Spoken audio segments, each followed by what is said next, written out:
दिल में काबा, आंखों में मदीना। छोटी ममता ने बंगाल में बीजेपी को हिला डाला। इधर अखिलेश ने किया ममता दीदी की सरकार बनाने का दावा और उधर छोटी ममता ने खेल कर डाला। कौन है वो छोटी ममता जिनके बयान पर अब योगी को भी करना पड़ा काउंटर? बीजेपी नेता भी हैरान, अकेले संभाल रखी है चुनावी मैदान। एक अकेली पड़ रही है बीजेपी पर भारी। ममता तो पहले से ही माहौल गरमाए रखी थी, लेकिन अब बंगाल के रण में जब से छोटी ममता आई है तब से बीजेपी खेमे में भूचाल सा आ गया है। इधर अखिलेश यादव ने भी बंगाल में ममता दीदी की सरकार बनाने का दावा किया था, तो उधर छोटी ममता ने भी ऐसा खेल किया जिसने बीजेपी नेताओं की रातों की नींद गायब कर दी। न सिर्फ बीजेपी के खिलाफ माहौल बनाया, बल्कि दिल में काबा और आंख में मदीना वाले गीत से सबका दिल जीत लिया, जिसने पूरे बीजेपी के खेमे को परेशान कर दिया है। और योगी को भी खुद काउंटर करना पड़ा है, जिसके बारे में आपको सब कुछ बताते हैं। लेकिन सबसे पहले छोटी ममता कैसे खेल कर रही हैं, कैसे बीजेपी के मंसूबे पर पानी फेरने की तैयारी कर रखी हैं,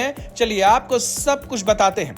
दरअसल बंगाल के चुनावी रण में एक ऐसा नया चेहरा सामने आया है जिसे लोग छोटी ममता कह रहे हैं, जिसका नाम शयानी घोष है, जो इन दिनों अपने एक गाने और बेबाक अंदाज से पूरे चुनावी माहौल को बदलती नजर आ रही हैं। शयानी घोष का दिल में काबा, आंखों में मदीना वाला गाना अब सिर्फ गाना नहीं रहा, बल्कि एक सियासी हथियार बन चुका है। जैसे ही उन्होंने इसे रैलियों में गुनगुनाना शुरू किया, ये सोशल मीडिया पर वायरल हो गया। समर्थकों ने इसे भाईचारा और सांस्कृतिक मेलजोल का प्रतीक बताया, लेकिन बीजेपी ने इसे सीधे तौर पर तुष्टीकरण की राजनीति करार दिया।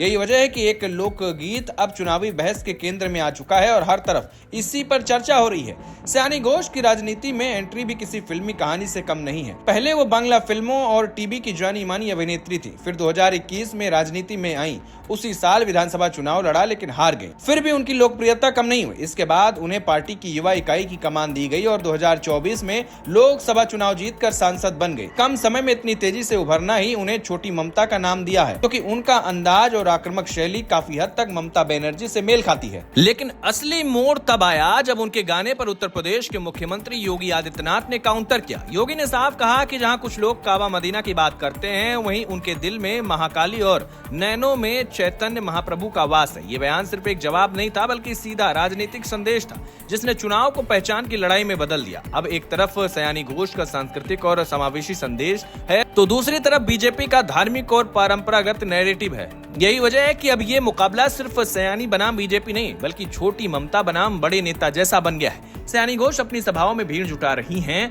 महिलाओं से सीधी बात कर रही हैं, खास तौर पर उन इलाकों में असर डाल रही हैं जहां अल्पसंख्यक आबादी ज्यादा है। माना जा रहा है कि तृणमूल कांग्रेस इस रणनीति के जरिए अपने वोट बैंक को मजबूत करना चाहती है। वहीं बीजेपी से ध्रुवीकरण की कोशिश बताकर पलटवार कर रही है। दिलचस्प बात यह है कि इस पूरे घटनाक्रम में अखिलेश यादव का बयान भी चर्चा में आ गया है। उन्होंने बंगाल में ममता सरकार की वापसी का दावा किया है, जिससे विपक्षी एकजुटता का संदेश मिलता है। यानी अब ये लड़ाई सिर्फ बंगाल तक सीमित नहीं रही, बल्कि राष्ट्रीय राजनीति से भी जुड़ती दिख रही है।